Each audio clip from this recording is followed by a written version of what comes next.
লক্ষ্মী ভান্ডারের টাকা দেবার ইচ্ছা না থাকলে জেনে বুঝে কিছু সমস্যা তৈরি করে দেয়।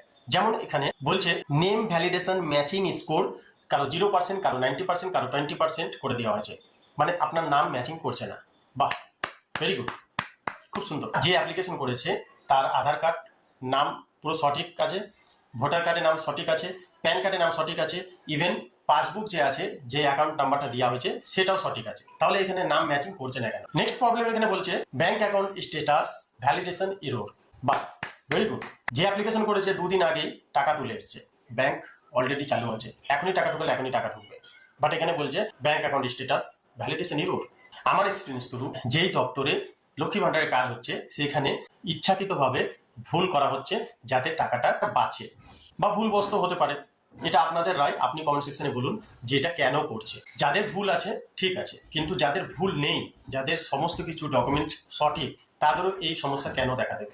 কারো কারো আবার ব্যাংকের অ্যাকাউন্ট ভুল দেখাচ্ছে, আপনি যখন ডকুমেন্ট ফিল আপ করেছিলেন তখন ব্যাংক অ্যাকাউন্ট নাম্বার ভুল দিয়েছেন। আরে ভাই সাহেব, আমি ওর সাথে ব্যাংকের পাসবুকের সামনের যে ছবিটা কপি করে সেলফ অ্যাটেস্টেড করে যে জয়েন করে দিয়েছি, ওর সাথে দিয়েছি, সেটা কেন দিয়েছি? ভুল থাকলে আপনি দেখুন ওইখানে। আপনারা ওইটা করছেন না, আপনারা ফর্মটাকে রিজেক্টেড করে দিচ্ছেন। বাহ, ভেরি গুড। এই সমস্ত কিছু দেখে আমার তো একটাই মনে হয় যে জেনে বুঝে এই জিনিসটা করছে। Good bye.